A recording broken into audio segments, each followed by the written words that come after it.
Assalamu alaikum guys. My today topic is marketing macro environment. Last topic we discussed market environment, and this topic I discussed market macro environment. The company macro environment. The company and all of the other actors operate in a large macro environment of forces that shape opportunities and pose threats to the company. There are 6 major forces in the company's macro environment. जो company macro environment होती है वो जो है company के तमाम actors को operate करती है एक लार्ज मैक्रो इन्वायरमेंट के तौर पर। 6 मेजर फोर्सेस जो है वो कंपनी मैक्रो इन्वायरमेंट के अंदर होती हैं। आप इसकी राइट साइड पे जो है वो एक स्ट्रक्चर देख रहे होंगे मार्केटिंग इन्वायरमेंट का। इसके अंदर वो 6 जो है वो फोर्सेस लिखी गई हैं। दरमियान के अंदर जो ब्लू बॉल बना हुआ है उसके अंदर लिखा हुआ कंपनी। अब कंपनी के सप्लायर्स को कौन कौन सी हैं वो है कंपनी, उसके बाद सप्लायर्स, उसके बाद कस्टमर्स, उसके बाद इंटरमीडिएट्स, उसके बाद कॉम्पिटिटर्स और पब्लिक। और जो बाहर ब्रीफली है ये हमारा मैक्रो इन्वायरमेंट है, यानी company, suppliers, customer, intermediates, competitors and public. And जो उसके बाहर वाला माहौल है वो मैक्रो इन्वायरमेंट है, जैसे demographic, economic, natural, technological, political and cultural. That is all marketing macro environment. Micro भी और मैक्रो भी। हमने इसके स्ट्रक्चर के अंदर मैक्रो एंड मैक्रो दोनों ही पढ़ लिए, देख लिए, और इधर हमने डेफिनेशन भी देख ली मार्केटिंग मैक्रो इन्वायरमेंट की। The next is factors of macro environment: demographic, economic, natural, technological, political and cultural.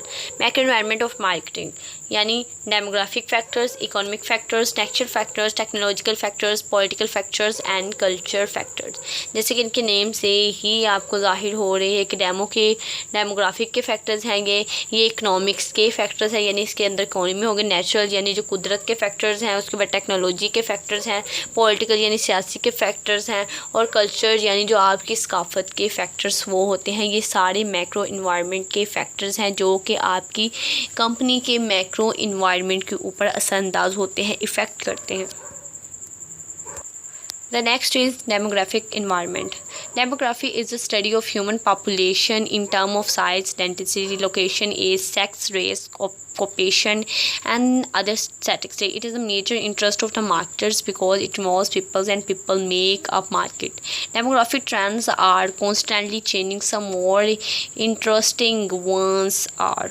अब जो उन्होंने हमें कहा है कि जब डेमोग्राफिक है वो एक ऐसी स्टडी है जो कि ह्यूमन की पॉपुलेशन के ऊपर की जाती है, मेन उसके साइज के ऊपर, उसकी डेंसिटी, उसकी लोकेशन यानी जहाँ पर रहता है, उसकी एज, उसकी उम्र, उसकी सेक्स, उसकी रेस, उसके ऑक्यूपेशन की, उसका पेशा क्या है, एंड अदर स्टैटिस्टिक्स, और वो करता क्या है, इन सब के ऊपर जो थी वो डेमोग्राफिक होती है इन्वायरमेंट। ओके, आप नीचे इसका स्ट्रक्चर देख रहे होंगे। डेमोग्राफिक इन्वायरमेंट का जो स्ट्रक्चर है, द फर्स्ट पे एक आदमी बना हुआ है, उसके साथ लिखा हुआ है changing age structure of the population, यानी उम्र के साथ उसकी एज का जो स्ट्रक्चर है वो चेंज होता रहता है। जैसे वो पहले छोटा सा बच्चा होता है, उसके बाद वो धीरे धीरे बड़ा होता जाता है, उसके बाद वो एक जवानी में आ जाता है, फिर वो ढेर उम्र में आ जाता है, फिर वो बुढ़ापे में आ जाता है।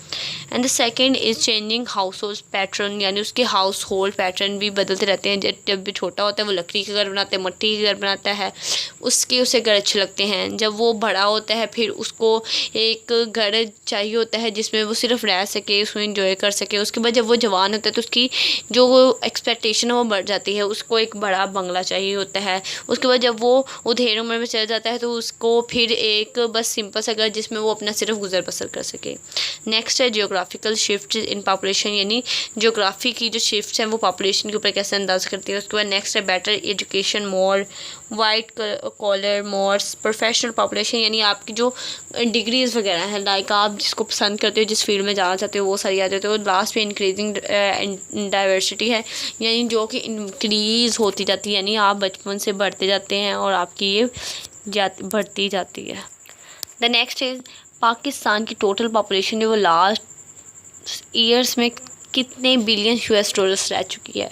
अब उसको उन्होंने डिफाइन किया हुआ है, इधर आपको स्ट्रक्चर पूरा बनाया हुआ मिलेगा। एक साइड पे दिखा हुआ उन्होंने इनहेबिटेट्स इन मिलियंस, यानी जो लोग हैं वो मिलियंस के अंदर जो है। हम लोग जो है हर चीज़ की जो मकदार है हम लोग करते हैं in our country in dollars के अंदर करते हैं। और डॉलर किस कंट्री हम यूज़ करते हैं? अमेरिका यानी यूएस का। तो इसीलिए हम लोग जितनी भी अपनी पॉपुलेशन की भी जब जांच पड़ताल करेंगे, उनकी काउंटिंग करेंगे, तो उसको भी हम मिलियंस में ही करेंगे, यानी डॉलर्स में, मिलियंस डॉलर्स में ही करेंगे। वो बिलियंस में भी आ सकता है, ट्रिलियंस में भी आ सकता है, लेकिन डॉलर जो है वो यूएस का डॉलर चेंज नहीं होगा।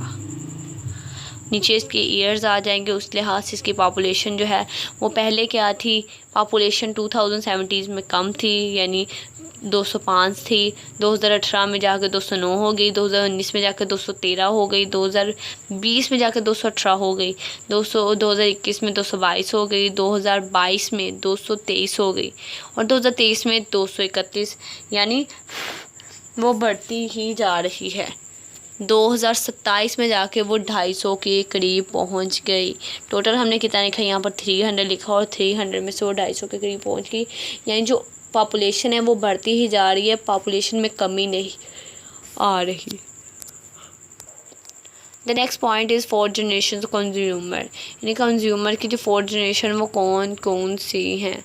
The first generation is 1947 to 1964, इसके अंदर जो थे वो बड़े थे। उसके बाद जिस नेक्स्ट जनरेशन है वो एक्स की है, यानी 1965 से 1988 तक।